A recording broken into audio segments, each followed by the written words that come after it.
मैं डॉक्टर पुष्पा सिंह, गृह विज्ञान व्याख्याता, महारानी लक्ष्मीबाई शासकीय कन्या उच्चतर माध्यमिक विद्यालय राजनांदगांव। तो कल मैंने आपको पढ़ाया था भोजन क्या है, भोजन में कौन कौन से पोषक तत्व पाए जाते हैं, उनकी प्राप्ति के क्या साधन है और वे क्या कार्यों को या किन किन कार्यों को संपन्न करते हैं। आज हम पढ़ेंगे कि भोजन के कार्य क्या है, हम जो भोजन खाते हैं वो क्या कार्य करता है या हम भोजन क्यों खाते हैं। कोई न कोई कारण होगा ना भोजन करने का। तो भोजन हमारे शरीर में बहुत सारे कार्यों को संपादित करता है, तो वो हम एक एक करके पढ़ेंगे। तो भोजन कौन कौन से कार्य करता है। सबसे प्रमुख कार्य भोजन का है वो है शारीरिक कार्य। शारीरिक कार्य मतलब शरीर के लिए जो वो कार्य करता है। दूसरा है सामाजिक कार्य। भोजन और कौन सा कार्य करता है, सामाजिक कार्य करता है। सामाजिक कार्य करता मतलब जो हम समाज में जो हम संपर्क और जो आदान प्रदान होता है विचारों का, उसमें भी कौन सहायक होता है, भोजन सहायक होता है। अभी हम विस्तृत एक एक के बारे में पढ़ेंगे। अभी एक सामान्य जानकारी आपको दे देती हूँ। तीसरा कौन सा है, सांस्कृतिक कार्य। हम भोजन के द्वारा हम एक देश की संस्कृति या एक राज्य की संस्कृति को हम दूसरे राज्य के साथ हम बांटते हैं। मनोवैज्ञानिक कार्य। मनोवैज्ञानिक मतलब मन का दुखी होना या मन का खुश होना, ये भी भोजन पर निर्भर करता है। तो सबसे पहले हम पढ़ेंगे भोजन का जो प्रमुख कार्य है वो है शारीरिक कार्य। शारीरिक कार्य मतलब हमारे शरीर के लिए भोजन क्या क्या कार्य करता है। तो कौन कौन से कार्य करता है ये भोजन के लिए। भोजन हमारे शरीर के लिए सबसे पहला कार्य क्या है भोजन का, ऊर्जा प्रदान करना।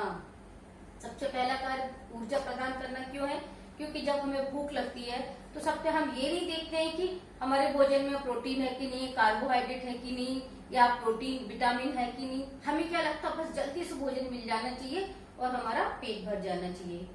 तो उस समय भोजन खाली किस क्या काम कर रहा है, उसमें ऊर्जा देने की। जब हम भोजन नहीं करते तो हमें बहुत थकान महसूस होती है, और जैसे ही जब हम भोजन कर लेते हैं तो हमें क्या आ जाती है, हमारे अंदर शक्ति पैदा हो जाती है, ऊर्जा उत्पन्न हो जाती है, और जिससे कि हम कैसे अपने आप को तरोताजा महसूस करने लगते हैं।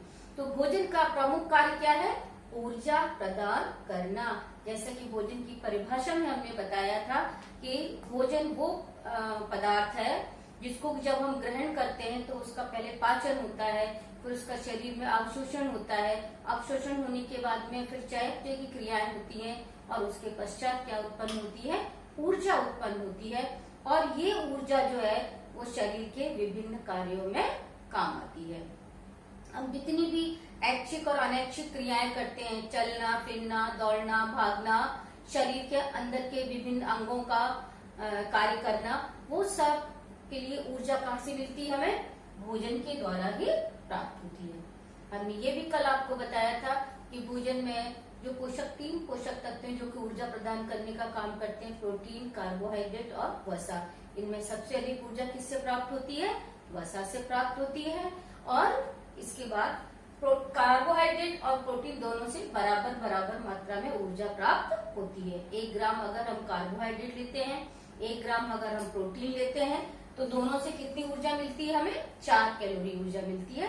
जबकि अगर हम 1 ग्राम वसा लेते हैं तो उससे 9 कैलोरी ऊर्जा प्राप्त होती है। तो वसा के द्वारा बहुत अधिक मात्रा में ऊर्जा प्राप्त होती है।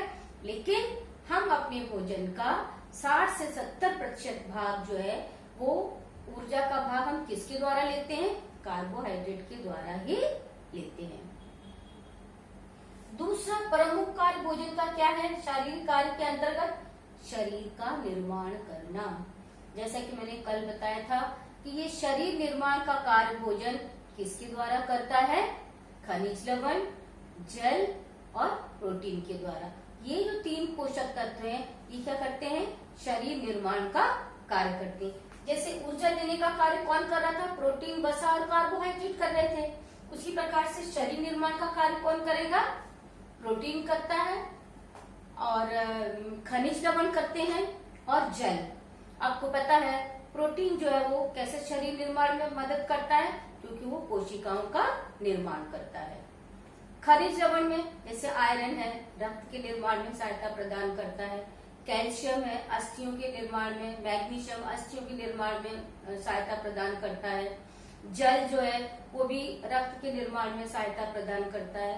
तो इसका मतलब क्या हुआ कि प्रोटीन, जल और खनिज लवण ये तीनों क्या काम करते हैं? शरीर निर्माण का कार्य करते हैं।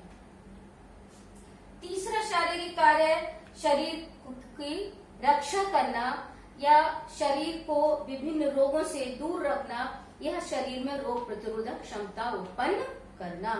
तो ये कार्य भोजन के कौन से पोषक तत्वों के द्वारा संपन्न होता है? प्रोटीन, विटामिन और खनिज लवण के द्वारा।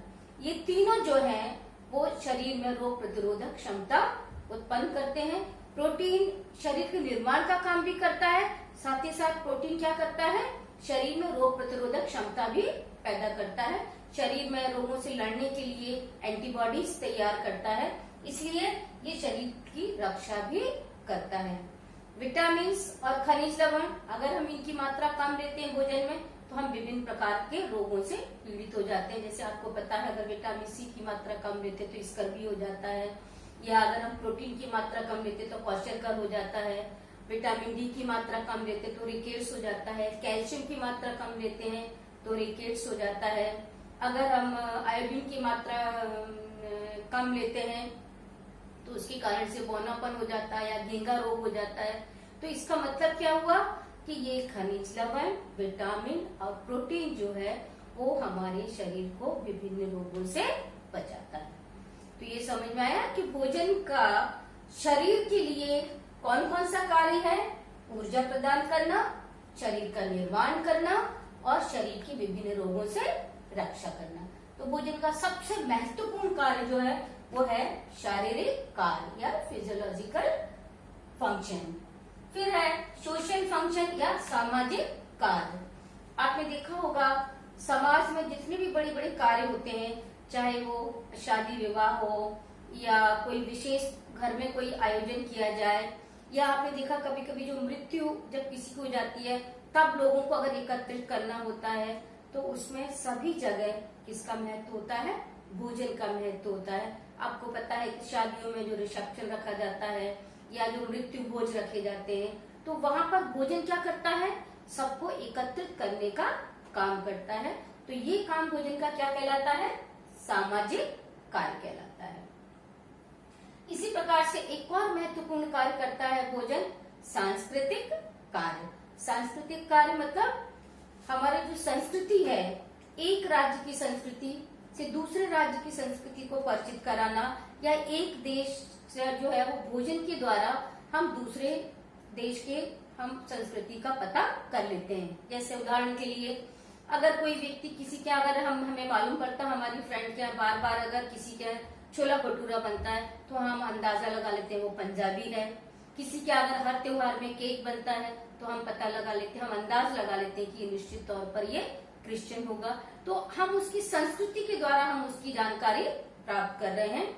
तो हम एक विभिन्न राज्यों की जानकारी, विभिन्न देशों की जानकारी हम भोजन के द्वारा वहाँ की संस्कृति का अनुमान लगा सकते हैं कि उनका खान पान, उनके का तरीका क्या है।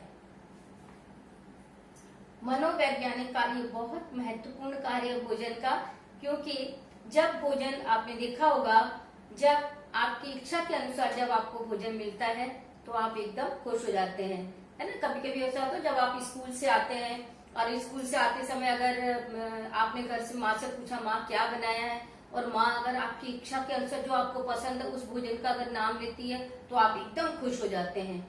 और अगर माँ ने ऐसा कोई भोज्य पदार्थ बताया कि ये चीज आज घर में बनी है तो आपको क्या आ जाता है, उस समय गुस्सा आ जाता है, और आप जब खाते हैं तो भी दुखी मन से खाते हैं। इसका मतलब है भोजन जो है वो हमारे मन पर भी असर डालता है, हमारे मन को दुखी भी करता है और हमारे मन को खुश भी करता है। इसीलिए आपने देखा होगा माँ के द्वारा परोसा गया भोजन प्राय सबको अच्छा लगता है। क्यों अच्छा लगता है? क्योंकि माँ का स्नेह जो है उस भोजन के साथ जुड़ा रहता है। तो इसका मतलब क्या हुआ कि भोजन जो है वो व्यक्ति के ऊपर मनोवैज्ञानिक प्रभाव भी डालता है। तो भोजन कितने महत्व